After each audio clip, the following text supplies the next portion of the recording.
All right, welcome back to the Quiet Onset podcast in this kind of special size in between episode Bite that didn't size. really really bite-sized. Gun you fit it into your mouth? We don't know. That was a really bad way I to like start it. off. No, Just keep it in. you like no, it? No, Okay, no there's confidence. no editing. This should just be a one take. It's a live stream actually. I It's didn't a tell you. live We are stream. live on Shit. D Live, not even on Twitch, on YouTube, on D Live. Wow. That's what PewDiePie once streamed. Mixer. Anyways, I don't think Mixer exists anymore. That's why we are exclusively streaming on it. That's all we're doing, streaming on Mixer. We're the biggest live streamer on Mixer. Just Yep. no one else there. No one else. No, I dragged you in here to talk about Gun, a festival you didn't attend.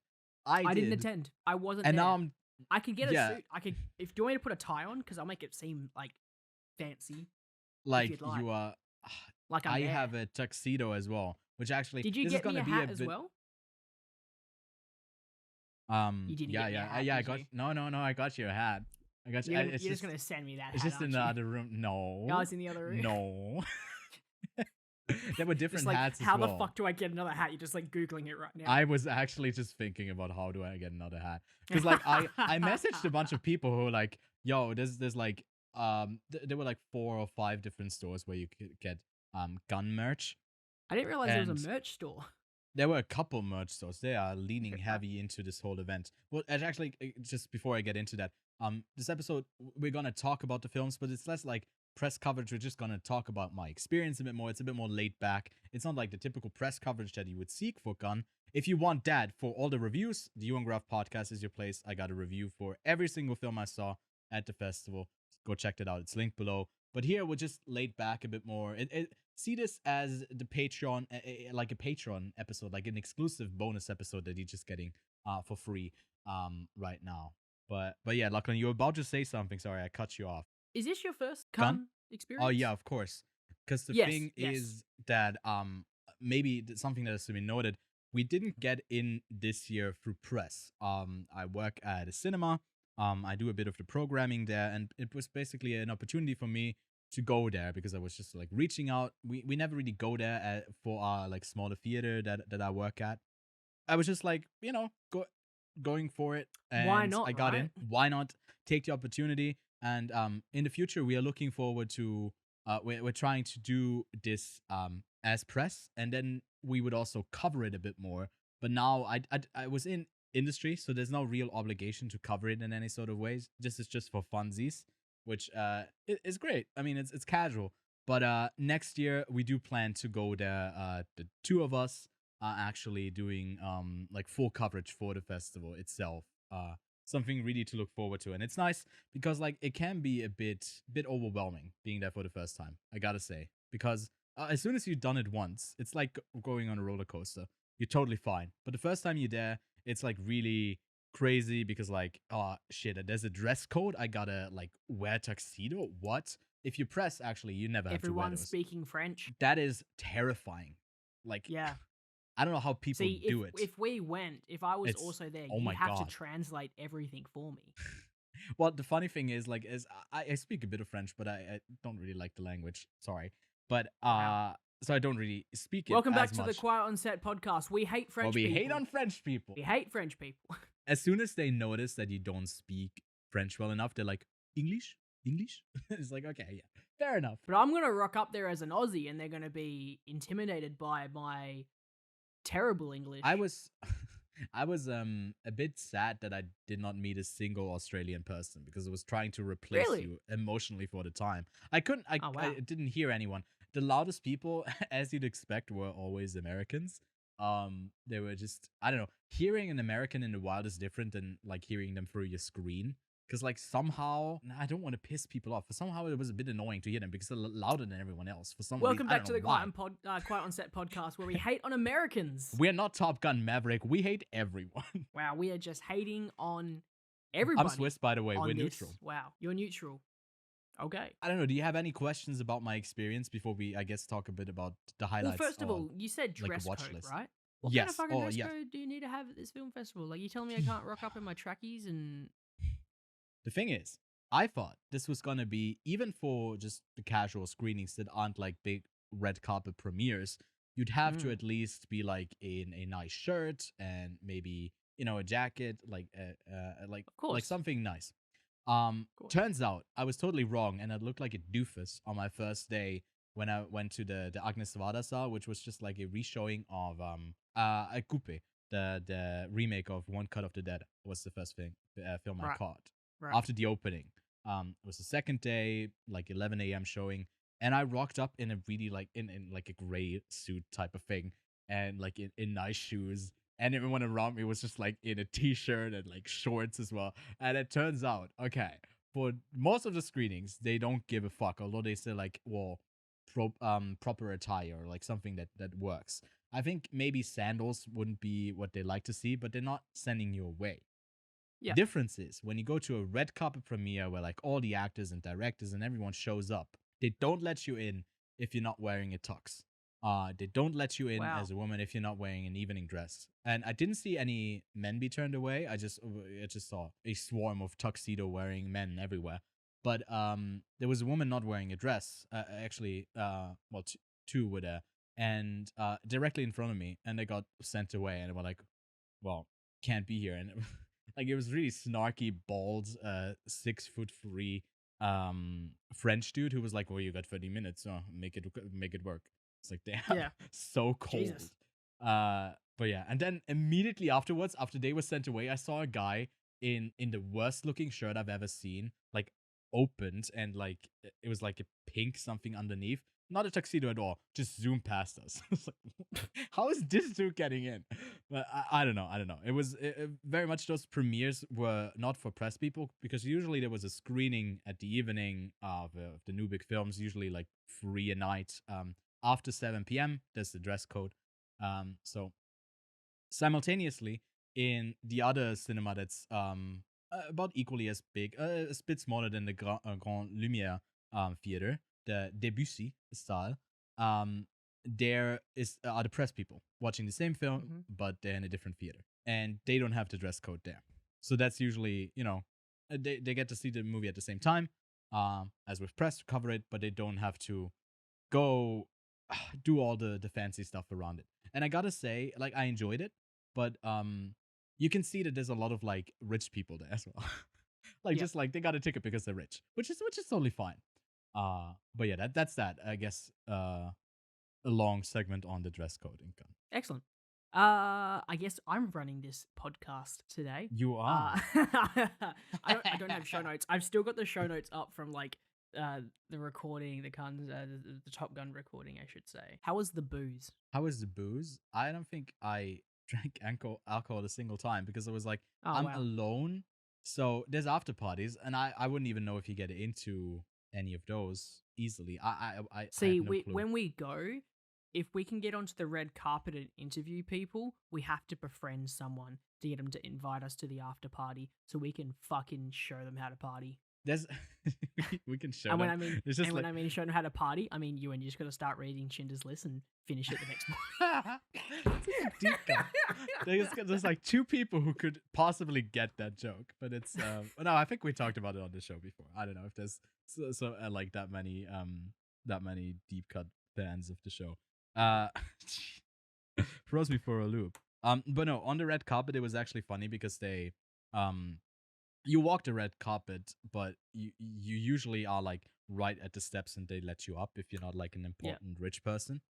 And then the other people, like, you don't get photographed or whatever, because like, who Yeah, yeah, yeah. cares? There's No like one a gives a couple shit about thousand me. people who fit in that room, so it's hard to talk to people there. I talked to a couple, but I wouldn't say I made any like friends. Yeah, And yeah. what was really funny, that a lot of people, although it was explicitly said that you can't stop, you should just walk up on the red carpet. Every time, more than half of the people stopped to take photos on the red carpet, Yeah. and like did all of the shenanigans. Which I guess it's you are here, let's take the photo. But it was also very funny to see. Oh yeah, something I wanted to mention: the funniest thing that they do at these screenings. What do you think happens as soon as the movie starts? Oh, clapping. Yes, Clapping. you nailed it. Well, Because I they always hear about this movie got X amount of minutes of standing ovation. and people are just clapping for like that time. It's fucking ridiculous. Well, I said before when the film starts, not when the movie ends. That's true. They do the clapping for a long Oh wait, time. sorry. At It's the very performative. start, At the at the start. start, So like, was I okay, so that close was an with the intro. clapping then? You were close with the clapping because clapping is what they did, but they clap for the logos of the production companies, which is the funniest thing. It's so incredibly funny because like you get secondhand cringe every time because like for Yeah. some production, like sometimes they don't do it at the start and then they do it with the third logo, but then it dies down with the fifth one. Sometimes it's just two logos. Sometimes the logo shows up like 3 times, and then Let me like guess. A24 there's popped not off. A24 came up, and everyone was like, "Fuck I yeah!" I clap for A24. I didn't woo!" clap for most of the other Like ones because Warner it Bros feels comes up, silly. and people are like, "Ooh, Yeah. ooh." Actually, for the bigger ones, there was less clapping. Other than Of A24, course, which A24 had like 4 films that they premiered, so it was quite a right. few. So yeah, there was a lot of that going on. They also picked up, I think 1 or 2 after the festival, if I'm not mistaken. Neon got a few. It's actually quite good distribution for most of the films, and some of them. I mean, one of them, the new Cronenberg film, is releasing this week. So like today, it's out already for people to see. Which I guess I don't know if there's much else to tell because like going forward, if it's possible, I would like to experience these festivals with you, so we actually have stories to tell, and it's not just me telling you about it. But until then, I guess let's talk about some of the films I saw and get your letterbox lists ready to put some on your watch list because Oh, there's a few that yes. are worth considering checking Okay, out. okay. There's a couple of different sections at the festival. Most of the stuff is competing for the Palme d'Or, potentially to get it. A lot of the time, I think it's the one from the competition section who gets it. Last year was Titan. 2020 was no festival. Year before it was Parasite who won. Usually pretty good films that win the Palme d'Or. And this year it was the film from Ruben Östlund, who some people might know from Force Majeure. He already had won the Palme d'Or previously for his film The Square, which I have not seen, but I've heard some mixed things about it. And he won it for another square shaped named movie called Triangle of Sadness, which Lachlan, you called it. When we were talking about Gun, you were saying that's the movie you're most looking forward to, you're most interested in. Did I? You said, yeah, that you were Oh. looking forward to Triangle of Sadness, which I didn't even have on my radar at all. I wasn't really looking for that one.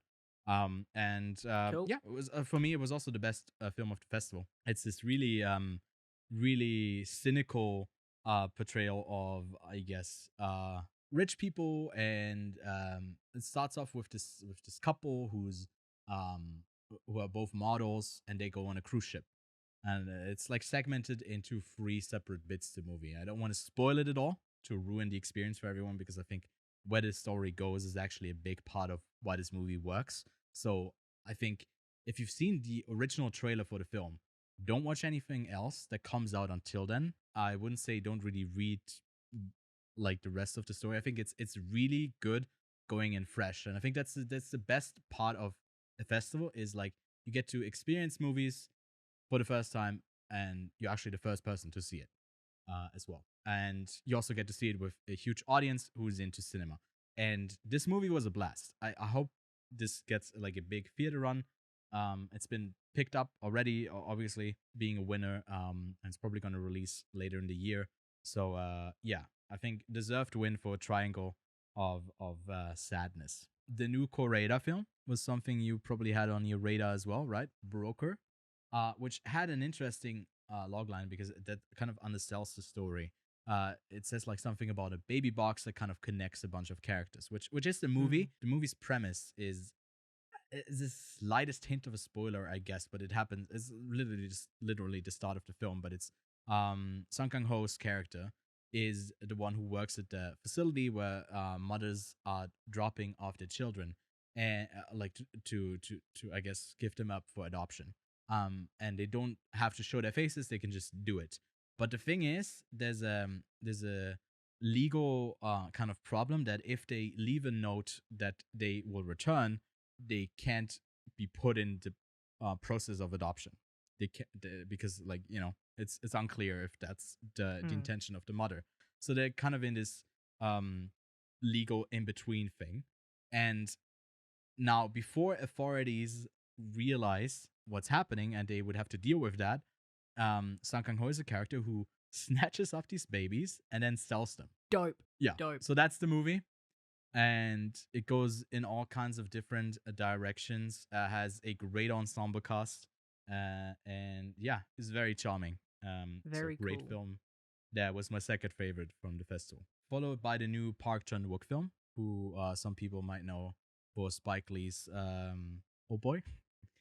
It's Yep. like Chan Wook directed Spike Lee's Old Boy. He also did Old Boy, the original. He's got a new movie called Decision to Leave, which has a bit of like Basic Instinct vibes. It's this crime thriller about a detective chasing a murderer, a wife who potentially killed her husband.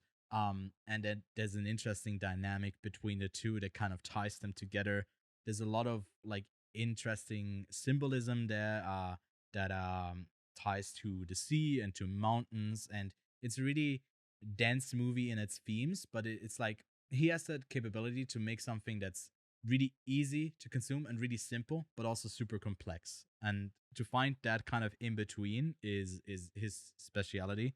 It was funny because Cole from the Oscar Expert actually met him at the festival as well, right after this the second screening of Decision to Leave. He was at the premiere and then watched the movie a second time actually, just because it's definitely the most rewatchable movie from the festival for me. There's a lot to uncover in there, and yeah, very interesting stuff. Uh, didn't win, if I'm correct, any awards, but Song Kang Ho won for best lead in Broker. Then a couple more films that didn't really get a lot of coverage. Leila's Brothers was an Iranian film that was very solid, a good ensemble piece about Leila and her brothers and their financial struggles. And it has a runtime of almost 3 hours, but I can't remember the last time I've seen a 3 hour long movie fly by so fast.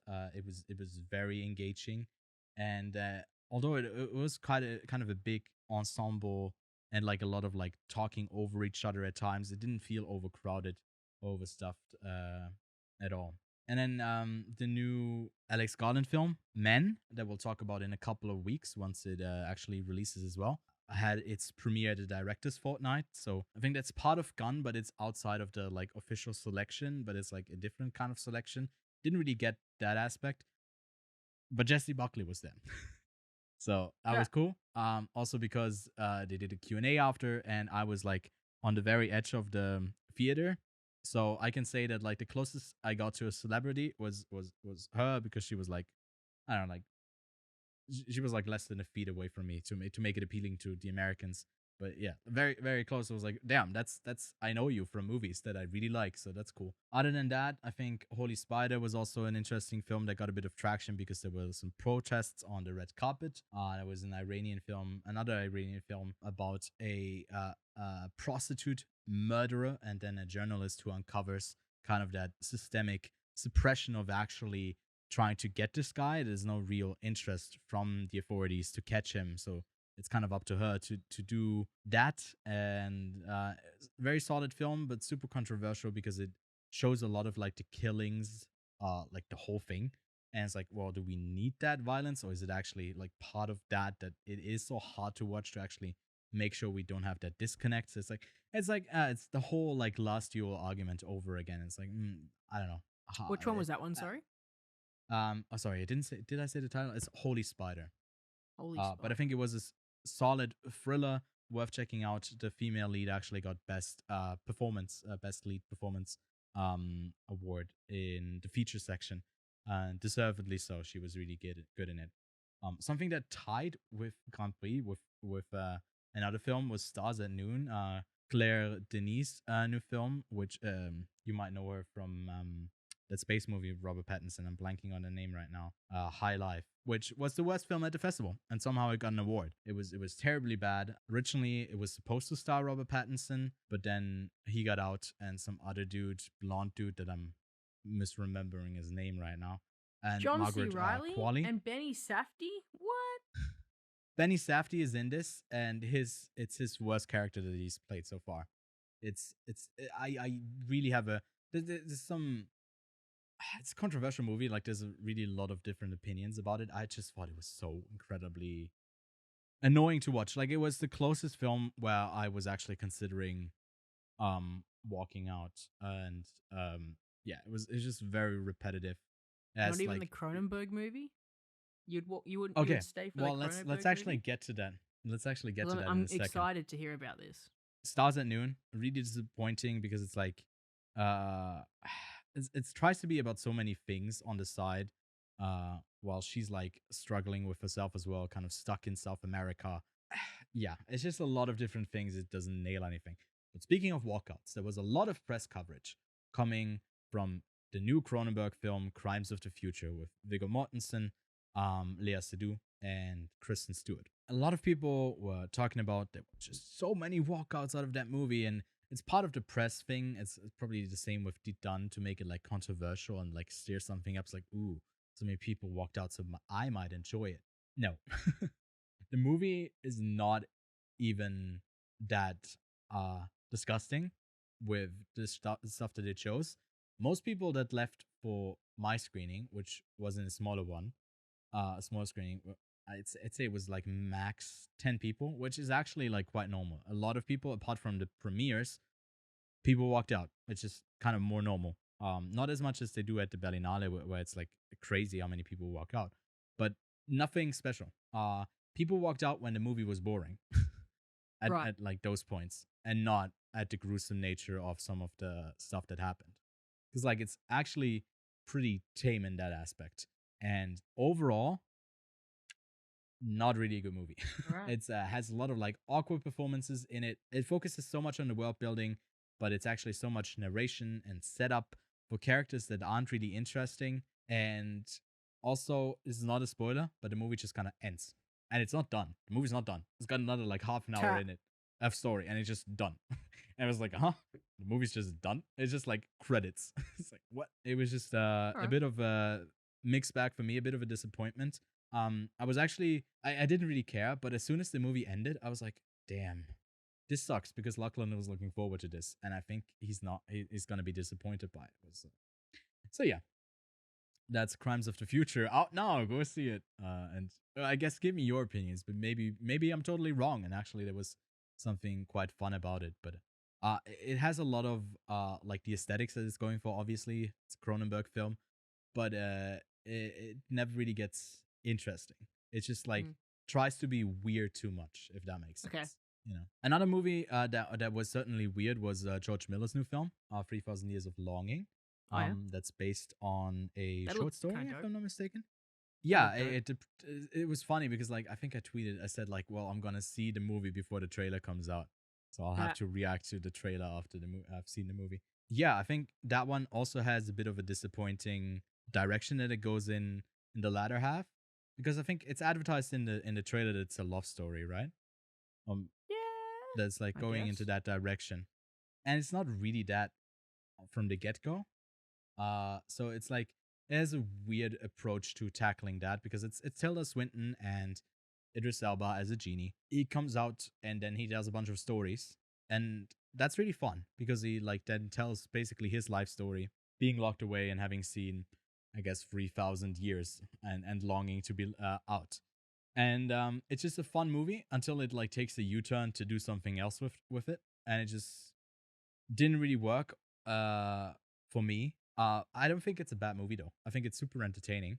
And I think there were more walkouts out of this than out of like the Cronenberg film. Just so like coverage is weird when it comes to press. Yeah, it has some interesting visuals as you'd expect from I guess George Miller. But I've heard a lot of people say this, and I definitely agree, is that like, well, you've made Mad Max Fury Road. Take all of our money and do whatever you want. And he did a totally weird film Mm. that some people are gonna see. This is gonna be a cool classic for a bunch of people. I can already see it. Some people are gonna hate it, and some people like me are just gonna say, "Well, that was weird. It was kind of fun, but also some aspects that totally didn't work." So it's a Yep. bit of a mixed bag for me as well. And also Tilda Swinton does like 5 different accents at the same time in this, which is fun, I guess. As always. I only saw one film from the Midnight Section, which was directing debut for Lee Jung Jae, probably butchering his name as always, but he's the lead from Squid Game. He was also the lead in this, and it was Hunt, a I'd say pretty medium to big budget action thriller that just goes bonkers in whatever it tries to achieve, but it's very messy and is also too long, gets a bit too convoluted. But some of the action set pieces and the fights are quite fun, but it just overstays its welcome quite a bit, which brings me to my last point. I watched a couple of films from Un Certain Regard, which is usually, I think, first, second, and third time. I don't know if they cut it off at there, but directors. So it's like usually showcasing new faces. And the common thread for all of those was that it was usually about 10 to 25 minutes too long. A lot of the films were approaching the 2 hour runtime, and some of them dragged, had an interesting premise, but then kind of fizzled out as they went along. But two films I would like to highlight from this section would be Corsage, which had Vicky Krieps in the lead. Some people might know her most recently from Old, and she got the best performance in this category for that film, and deservedly so. It's a great film. I think it's one of my highlights from the festival as well. And then there was another Japanese film called Plan 75 with the basic premise of, well, the other one was a period drama about like the role of a woman in upper class. She's like not a queen, but like the equal thing in Vienna of the time. I'm lacking the term for it. It's Kaiserin in German. It's a German film, by the way, but I don't know what that would be. Duke, Duchess. I think she's the Duchess. But Plan 75 is a Japanese film where you basically get assisted euthanization at the age of 75 if you want so. There's a lot of like incentives that are given from the government to do that. And it basically has institutionalized euthanization. And it follows a bunch of different characters that then kind of slowly inch towards a story that overlaps.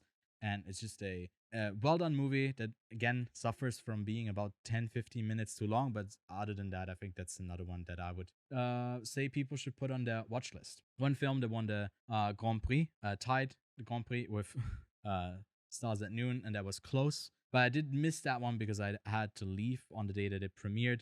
But apparently they had an amazing performance by a child. It's about I think a 10-12-year-old boy and his friendship with one of his classmates. And it's apparently very sad, very tear jerking, but an amazing movie overall. So Close is another one to put on your watch list. So I guess to give you a roundup, Lachlan, if you've been paying attention, Triangle of Sadness, Broker, Decision to Leave, Men, Leila's Brothers, Holy Spider, Corsage, Plan 75, and Close. All have been added to my watch list. That's amazing. So yeah, I'd love to hear from some people of what they think of the films that like are gonna progressively come out over the summer. Thankfully, for a lot of these films, as a release date that is quite soon. I think both the films from Koreeda and from Park Chan Wook are releasing by the end of the summer, if I'm not mistaken. And Triangle of Sadness will probably be a autumn release, so be on the lookout for that. We'll definitely remind you on the show as well when they come out. And yeah, that's been fun. It's been a lot of fun Cool. to go Cannes there, was fun. but I refuse to go Agreed. again if you're not joining Aw. me. So that's my condition. I'm not going next year if you're not coming. Setting it That's into stone because right here. that's because you need someone to take the piss out of Cannes. Cannes Yes. is too serious. I'm gonna come and I'm gonna make sure that there's We funny need the parts. Australian at Gun. I'll vlog it. And then get kicked out for vlogging. I didn't talk about this, but like there was a whole TikTok side to it that they incorporated. Ugh. And I felt like some of the, well, I didn't really see, there was like controversy because apparently the head of that committee quit on the fourth day, but then came back on the sixth or something like that. I don't know. He was just like, no, I'm done with this. And he left and then he came back. I don't know. I didn't follow it at all. Just secondhand knowledge that I'm passing down. And then I think for some of the premieres, it felt like the fancy people that dressed up were either probably famous people that I didn't know, or they were just, I think they probably invited a bunch of TikTokers there Yeah, as well. probably. I could just assume that they were doing that. But I think overall that pairing was a bit of a misfire. I didn't really hear anything about that collaboration or the shorts that they kind of were pushing for in the TikTok section.